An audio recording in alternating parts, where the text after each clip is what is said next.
Hello friends, welcome to my channel Anupam Pharmacy. I will discuss about the electronic effect. First, inductive effect, its definitions, applications, importance and related questions I will discuss. Inductive effects के बारे में हम बात करेंगे आज. Inductive effects permanent effect है. तो inductive effects as define as the displacement of the sigma bonds electron towards the more electronegative atom. क्या मतलब है इसका कि सिग्मा बॉन्ड्स के इलेक्ट्रॉन्स का डिस्प्लेसमेंट होगा मोर इलेक्ट्रोनेगेटिव एटम्स की तरफ, उसे हम इंडक्टिव इफेक्ट्स कहेंगे. इंडक्टिव इफेक्ट्स टू टाइप्स के होते हैं. फर्स्ट है हमारा माइनस आई इफेक्ट, सेकेंड है हमारा plus I effect. Minus I effect को हम इलेक्ट्रॉन विड्रॉइंग ग्रुप भी बोलते हैं एंड प्लस आई इफेक्ट को हम इलेक्ट्रॉन डोनेटिंग ग्रुप भी कहते हैं. आइए डिटेल से देखते हैं इसे. माइनस आई इफेक्ट को हम इलेक्ट्रॉन विड्रॉइंग ग्रुप कहते हैं. जैसा कि नाम से ही क्लियर है, इलेक्ट्रॉन विड्रॉइंग ग्रुप. आइए डिटेल से देखते हैं. मान लीजिए मैंने ये एक कंपाउंड ले रखा है, इसमें मैं कोई ऐसा ग्रुप अटैच्ड कर दूं जिसकी इलेक्ट्रोनेगेटिविटी ज़्यादा हो कार्बन के रिस्पेक्ट में. होगा कि ये जो कंपाउंड है उसकी तरफ ये सिग्मा बॉन्ड्स के इलेक्ट्रॉन का डिस्प्लेसमेंट होने लगेगा. मतलब बॉन्ड में पोलैरिटी डेवलप हो जाएगी. पोलैरिटी मतलब कि इलेक्ट्रॉन डिफरेंस क्रिएट हो जाएगा. मतलब ये ग्रुप इस कार्बन से इलेक्ट्रॉन्स को अपनी तरफ अट्रैक्ट करने लगेगा. ये सिंगल बॉन्ड को ही हम सिग्मा बॉन्ड बोलते हैं. तो ये सिग्मा बॉन्ड्स के इलेक्ट्रॉन डिस्प्लेस हो रहे हैं एक्स की तरफ. तो ये ग्रुप इस कार्बन के इलेक्ट्रॉन्स को अपनी तरफ खींचने लगेगा. तो इस कार्बन के पास इलेक्ट्रॉन की डेफिशिएंसी हो जाएगी. तो ये कार्बन भी अपने पीछे वाले कार्बन से इलेक्ट्रॉन्स को खींचने लगेगा. सिमिलरली ये कार्बन भी इस कार्बन से अपने इलेक्ट्रॉन्स को खींचने लगेगा. तो एक्स ग्रुप इलेक्ट्रॉन्स को अपनी तरफ खींच रहा है, इसलिए इस पर पार्शियल निगेटिव चार्ज डेवलप हो जाएगा, इस पर पार्शियल पॉजिटिव चार्ज डेवलप हो जाएगा एंड इस पर del 2 पॉजिटिव चार्ज डेवलप हो जाएगा और इस पर del 3 पॉजिटिव चार्ज डेवलप हो जाएगा. ये del 1, del 2, del 3 का ये मतलब है कि इंडक्टिव इफेक्ट डिस्टेंस बढ़ने के साथ साथ कम होने लगता है. जैसे इस कार्बन पे इंडक्टिव इफेक्ट ज़्यादा है और इस कार्बन पे थोड़ा कम है, इस कार्बन पे और भी कम है. अगर मैं कोई ऐसा ग्रुप जोड़ देती हूँ जो कार्बन की चेन से इलेक्ट्रॉन्स को अपनी तरफ खींचने लगे या अट्रैक्ट करने लगे, तो ऐसे ग्रुप को हम माइनस आई ग्रुप कहेंगे और इस इफेक्ट को हम माइनस आई इफेक्ट कहेंगे.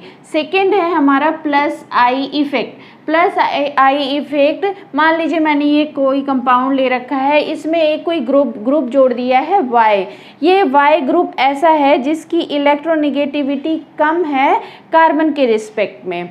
मतलब कार्बन की इलेक्ट्रोनेगेटिविटी यहाँ पर ज़्यादा होगी और इस ग्रुप की इलेक्ट्रोनेगेटिविटी कम होगी. तो यहाँ पर क्या होगा, यहाँ पर ये कोई ऐसा ग्रुप है जो अपने इलेक्ट्रॉन्स कार्बन को दे रहा है.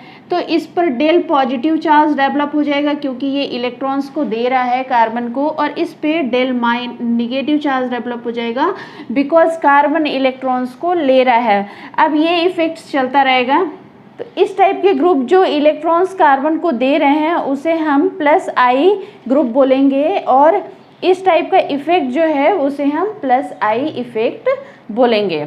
दोनों में डिफरेंस क्या है देखिए. माइनस आई इफेक्ट में ऐसा जो ग्रुप लगा है वो इलेक्ट्रॉन्स को कार्बन की चेन से अपनी तरफ खींच रहा है, और प्लस आई इफेक्ट में क्या हो रहा है कि कोई भी ऐसा ग्रुप जो इलेक्ट्रॉन्स कार्बन की चेन को दे रहा है. तो देखिए इसका ऑर्डर जो मैंने लिखा है, माइनस आई का ऑर्डर है ये और प्लस आई का ऑर्डर है ये.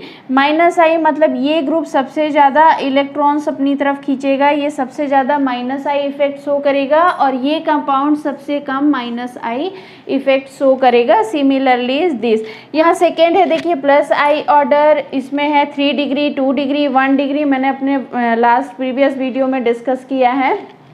3 डिग्री कार्बन एटम का मतलब कि कार्बन, ऐसा कोई कार्बन जो तीनों साइड से कार्बन से अटैच हो। 2 डिग्री का मतलब ऐसा कोई कार्बन एटम जो 2 साइड से कार्बन से अटैच हो और 2 साइड से अपनी वैलेंसी हाइड्रोजन से कंप्लीट कर रहा हो।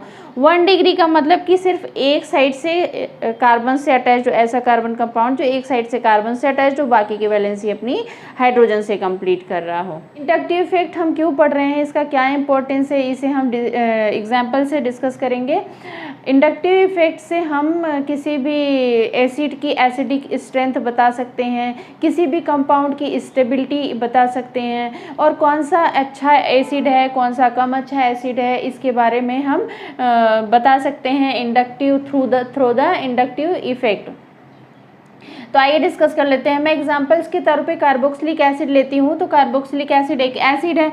एसिड क्यों है? क्योंकि ये H+ आयन देता है। कोई भी एसिड इसलिए होता है क्योंकि वो H+ आयन देता है, और जो जितनी जल्दी H+ आयन देगा वो उतना ही अच्छा एसिड होगा। तो मतलब H+ आयन कितनी जल्दी देगा ये डिपेंड करेगा इस कंपाउंड पे, कि ये कंपाउंड जिसका स्टेबल होगा वो उतनी ही जल्दी H+ आयन देगा और वो उतना ही अच्छा एसिड माना जाता है। तो ये कंपाउंड स्टेबल होना चाहिए कुल मिला के। तो ये कंपाउंड स्टेबल कब होगा? देखिए इस पे माइनस चार्ज है क्योंकि ये इसने इलेक्ट्रॉन्स को लिया है, इसने हाइड्रोजन्स के इलेक्ट्रॉन्स को भी ले लिया है, इसलिए इस पे माइनस चार्ज आ गया है।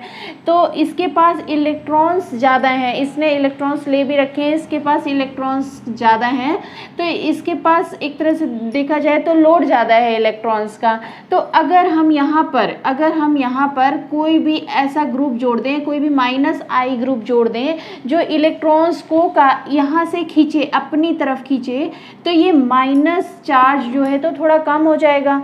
तो अगर कार्बन का इसका भार थोड़ा सा कम हो जाएगा तो इसकी स्टेबिलिटी बढ़ जाएगी। तो -I ग्रुप अगर यहाँ पर हम जोड़ दें, एग्जाम्पल के तौर पे यहीं पर समझ लेते हैं। मान लीजिए कोई कार्बन एटम है, उस पर माइनस चार्ज है, मतलब इस पे चार्ज का लोड ऑलरेडी ज़्यादा है। इस पे अगर मैं कोई -I ग्रुप जोड़ दूं जो इलेक्ट्रॉन्स को अपनी तरफ खींचे, तो माइनस चार्ज जो है तो रिड्यूस हो जाएगा, माइनस चार्ज रिड्यूस हो जाएगा। क्यों? क्योंकि ये ग्रुप इलेक्ट्रॉन्स को अपनी तरफ खींच रहे हैं। और माइनस चार्ज अगर कम होगा तो इसका मतलब स्टेबिलिटी इंक्रीज होगी, इस कंपाउंड की स्टेबिलिटी इंक्रीज होगी। सिमिलरली इस कंपाउंड में अगर मैं यहाँ पर कोई -I ग्रुप जोड़ दूँ जो इलेक्ट्रॉन्स को खींचेगा अपने साइड, तो ये माइनस चार्ज डिस्ट्रीब्यूट होते रहेंगे, तो इसकी स्टेबिलिटी इंक्रीज हो जाएगी। क्यों? क्योंकि इलेक्ट्रॉन्स जब यहाँ -I ग्रुप खींचेगा तो ये माइनस चार्ज रिड्यूस होगा, माइनस चार्ज रिड्यूस होगा तो स्टेबिलिटी इंक्रीज होगी किसी भी एसिड की। मेरे पास सम क्वेश्चंस हैं, जैसे क्वेश्चन है मेरे को स्टेबिलिटी का ऑर्डर बताना है या एसिडिक स्ट्रेंथ बताना है ये इस क्वेश्चंस में। तो आइए सॉल्व करते हैं। कि फर्स्ट क्वेश्चन है मेरा ये, इसमें मुझे स्टेबिलिटी ऑर्डर बतानी है इस कंपाउंड्स की। तो देखिए कैसे निकालेंगे, इंडक्टिव इफेक्ट्स के थ्रू हम बता पाएंगे कि इसमें स्टेबिलिटी का ऑर्डर क्या होगा। तो देखिए दोनों जो ग्रुप लगे हैं वो सेम डिस्टेंस पे लगे हुए हैं, तो इसका हम पावर देखेंगे। देखिए ये फ्लोरीन भी -I इफेक्ट शो करता है एंड NO2 भी -I इफेक्ट शो करता है, और यहाँ पर माइनस चार्ज है, मतलब एनायन की बात हो रही है।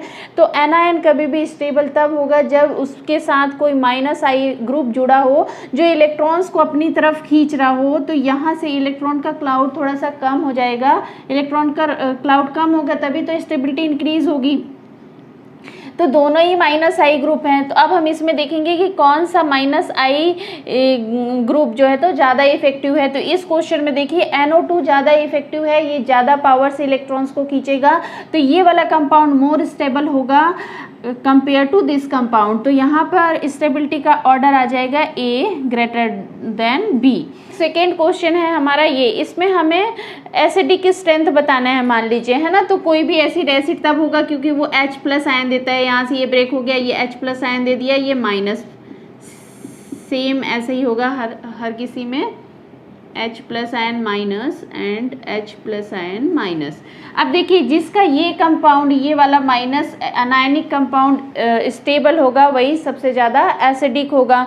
तो देखिए सभी ये सारे के सारे माइनस आई ग्रुप लगे हैं, ये सारे इलेक्ट्रॉन्स को यहाँ से खींच रहे हैं, मतलब इसकी स्टेबिलिटी बढ़ा रहे हैं, सभी बढ़ा रहे हैं क्योंकि सभी में माइनस आई ग्रुप ही लगा है, ये इलेक्ट्रॉन्स को खींच रहे हैं। अब हम इसमें देखेंगे कि जो ज़्यादा पावरफुल होगा, जो ज़्यादा माइनस आई इफेक्ट शो कर रहा होगा वो मोर स्टेबल होगा या मोर एसिडिक कंपाउंड होगा। तो देखिए एसिडिक ऑर्डर में मैंने माइनस आई ऑर्डर में मैंने लिखाया था, फ्लोरीन ज़्यादा माइनस आई इफेक्ट शो करता है तो ये ज़्यादा स्टेबल होगा, और ये ज़्यादा स्टेबल होगा इसलिए इसकी एसिडिक स्ट्रेंथ भी ज़्यादा होगी। तो A greater than B greater than C greater than D, ये सबसे ज़्यादा एसिडिक होगा, उससे कम एसिडिक B होगा, और ये सबसे कम अच्छा एसिडिक होगा D वाला। थर्ड क्वेश्चन है मेरा, देखिए अब यहाँ पर ये देखिए कि ये ब्रेक डाउन होके H plus ion minus H plus ion and minus देगा। अब जिसका ये माइनस वाला कंपाउंड स्टेबल होगा, स्टेबिलिटी जिसकी ज़्यादा होगी वही अच्छा एसिड माना जाता है। अब यहाँ देख लीजिए कि सेम डिस्टेंस पे 1 and 2 सेकेंड कार्बन पे क्लोरीन जुड़ा है, यहाँ पर भी 1 and 2 सेम डिस्टेंस पे क्लोरीन जुड़ा है, लेकिन यहाँ पर 2 क्लोरीन जुड़े हैं। Chlorine minus I effect show करता है, यहाँ पर 2 क्लोरीन जुड़े हुए हैं, तो यहाँ पर देखिए 2 इफेक्ट शो हो रहा है। यहाँ पर 2 ग्रुप है माइनस आई के, तो ये ज़्यादा फोर्सफुली पावर से इलेक्ट्रॉन्स को अपनी तरफ अट्रैक्ट करेंगे, तो ये वाला कंपाउंड ज़्यादा स्टेबल होगा इस कंपाउंड से। तो यहाँ पर हो जाएगा B ग्रेटर देन A वाला B वाला कंपाउंड की स्टेबिलिटी ज़्यादा है, ये मोर एसिडिक है, ये अच्छा एसिड है, और A की स्टेबिलिटी कम है। फोर्थ क्वेश्चन है मेरा, देखिए यहाँ पर देखिए फ्लोरीन मैंने लगा रखा है, fluorine minus I effect show करता है, लेकिन डिस्टेंस दोनों के अलग अलग हैं। देखिए यहाँ पर फ्लोरीन 2 कार्बन के बाद अटैच्ड है, यहाँ पर क्लोरीन 3 कार्बन के बाद अटैच्ड है। अगर मैं इस क्वेश्चन में बोलूँ कि किसकी स्टेबिलिटी ज़्यादा है, ये कौन सा सबसे ज़्यादा एसिडिक है, तो कैसे पता करेंगे? देखिए जिसका डिस्टेंस कम होगा, इसका डिस्टेंस देखिए कम है, तो ये माइनस आई इफेक्ट ज़्यादा इफेक्टिव होगा, ये ज़्यादा फोर्स से इलेक्ट्रॉन्स को खींचेगा। डिस्टेंस जैसे जैसे बढ़ता जाता है, मैंने बताया था माइनस आई इफेक्ट कम होता जाता है, तो ये वाला कंपाउंड जो है A is the more stable compound as compare to B, इसकी एसिडिक स्ट्रेंथ ज़्यादा अच्छी है और इसकी एसिडिक स्ट्रेंथ कम अच्छी है। अच्छा एक चीज़ और बताऊं, जैसे देखिए सबसे पहले हम डिस्टेंस देखेंगे, कोई भी क्वेश्चन हमारे पास आता है तो उसमें हम सबसे पहले डिस्टेंस देखेंगे कि माइनस आई ग्रुप कितने डिस्टेंस पे लगा हुआ है, उसके बाद हम नंबर देख लेंगे कि माइनस आई ग्रुप 1 लगे हैं कि 2 लगे हैं। पहले हम डिस्टेंस को प्रेफरेंस देंगे, उसके बाद हम नंबर को प्रेफरेंस देंगे, अगर नंबर ज़्यादा होगा तो वही वाला ज़्यादा स्टेबल होगा, और इसके बाद हम पावर देखेंगे कि मतलब कौन सा ज़्यादा, अगर डिस्टेंस भी सेम है और नंबर भी सेम है, माइनस आई ग्रुप का अगर डिस्टेंस भी सेम है, नंबर भी सेम है, तो फिर हम पावर देखेंगे कि किसका पावर ज़्यादा है। जैसे देखिए यहाँ पर डिस्टेंस भी सेम था, नंबर भी सेम था, तो हम पावर देख रहे थे कि NO2 की पावर ज़्यादा है कि फ्लोरीन की पावर ज़्यादा है, उससे हम डिफाइन कर पा रहे थे कि कौन सा कंपाउंड मोर स्टेबल है, किसकी स्टेबिलिटी ज़्यादा है। जिसकी स्टेबिलिटी ज़्यादा होगी वो मोर एसिडिक होगा, या उसकी स्टिक स्ट्रेंथ अच्छी होगी, या उसे हम अच्छा एसिड कह सकते हैं। ये थी कार्ब आयन की बात। अगर हम कार्ब के टायन में देखें तो कोई भी अगर कंपाउंड की स्टेबिलिटी हमें देखनी है कि है, तो अगर कार्ब के टायन की स्टेबिलिटी देखनी है तो इसमें देखिए इस पे पॉजिटिव चार्ज का मतलब ये है कि इसने इलेक्ट्रॉन्स दिए हैं किसी को और इसके पास इलेक्ट्रॉन की डेफिशिएंसी है। अगर इस कार्बन के साथ में कोई ऐसा ग्रुप लगा दूं जो इलेक्ट्रॉन्स डोनेट करे, मतलब प्लस आई ग्रुप अगर लगा दूं, प्लस आई ग्रुप तो वही होते हैं ना जो इलेक्ट्रॉन डोनेट करते हैं, तो अगर कोई प्लस आई ग्रुप मैं लगा दूं तो ये प्लस आई ग्रुप इसको इलेक्ट्रॉन्स देने लगेंगे कार्बन को, तो इसका जो पॉजिटिव चार्ज है वो डिक्रीज होगा, और पॉजिटिव चार्ज डिक्रीज होगा तो स्टेबिलिटी इंक्रीज होगी, टी इंक्रीज होगी। लेकिन अगर यहाँ पर अगर मैं माइनस आई ग्रुप लगा दूँ तो माइनस आई ग्रुप क्या करते थे, माइनस आई ग्रुप इलेक्ट्रॉन्स को अपनी तरफ खींचते हैं, कार्बन की चैन से इलेक्ट्रॉन्स को अपनी तरफ खींचेंगे।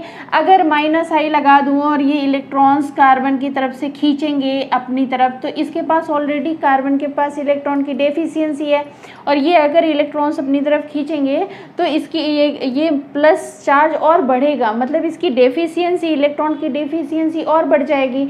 जब बढ़ जाएगी तो इसकी स्टेबिलिटी डिक्रीज हो जाएगी। तो कार्बोकैटायन के केस में हम अगर कोई प्लस आई वाले ग्रुप जोड़ देंगे तो इस कंपाउंड की स्टेबिलिटी इंक्रीज हो जाएगी। जैसे एक क्वेश्चन है, मेरे पास एक क्वेश्चन है कार्बोकैटायन का, इसकी स्टेबिलिटी ऑर्डर हमें बताना है कि कौन सा कंपाउंड ज़्यादा स्टेबल है, किसकी स्टेबिलिटी ज़्यादा है। तो देखिए यहाँ पर जितने भी ग्रुप लगे हुए हैं ये माइनस आई इफेक्ट शो करते हैं। माइनस आई इफेक्ट क्या करते थे, इलेक्ट्रॉन्स को अपनी तरफ खींचते हैं। अब यहाँ बात हो रही है कार्बोकैटायन की, इसके पास इलेक्ट्रॉन्स की ऑलरेडी कमी है और ऐसा ग्रुप लगा हुआ है जो इलेक्ट्रॉन्स को अपनी तरफ खींच रहा है, तो ये जो पॉजिटिव चार्ज है वो उसका और भी ज़्यादा बढ़ जाएगा। मतलब इस कार्बन के पास इलेक्ट्रॉन की डेफिशिएंसी है और अगर कोई ऐसा ग्रुप लगा है जो इलेक्ट्रॉन खींचेगा तो डेफिशिएंसी और बढ़ जाएगी, तो इसकी स्टेबिलिटी डिक्रीज हो जाएगी। तो यहाँ पर I effect minus I group जितना पास जुड़ा होगा उसकी स्टेबिलिटी उतनी ही कम होगी, और माइनस आई ग्रुप जितना दूर होगा उसकी स्टेबिलिटी उतनी ही ज़्यादा होगी। तो इन कंपाउंड में देखिए फ्लोरीन मतलब माइनस आई ग्रुप सबसे दूर में लगा हुआ है, मतलब ये थर्ड कार्बन पे लगा हुआ है। कार्बोकैटायन है 1, 2 एंड 3 थर्ड कार्बन पे लगा हुआ है, तो इसका इफेक्ट थोड़ा कम, इसका इफेक्ट कम है, इसलिए ये मोर स्टेबल होगा ये वाला कंपाउंड। तो C is the more stable compound. इसके बाद देखिए ये वाला कंपाउंड है, देखिए इसका भी डिस्टेंस ज़्यादा है, ये फर्स्ट एंड सेकेंड कार्बन पे लगा हुआ है, मतलब ये माइनस आई इफेक्ट उतना ज़्यादा स्ट्रॉन्ग नहीं है। तो ये वाला सी सबसे ज़्यादा स्टेबल है, उसके बाद ए स्टेबल है, और जो बी वाला कंपाउंड है वो लेस स्टेबल है क्योंकि फ्लोरीन मतलब माइनस आई ग्रुप पास में लगा हुआ है, और बी वाला कंपाउंड सबसे ज़्यादा लेस स्टेबल होगा क्योंकि यहाँ पर फ्लोरीन सबसे पास में अटैच्ड है, और पास में अटैच्ड होने की वजह से माइनस आई इफेक्ट यहाँ पर ज़्यादा है, इसलिए ये कंपाउंड सबसे ज़्यादा लेस स्टेबल होगा। इसकी स्टेबिलिटी ज़्यादा होगी, देन फिर इसकी, और सबसे लास्ट में हमारा ये आएगा। Thank you so much for watching video.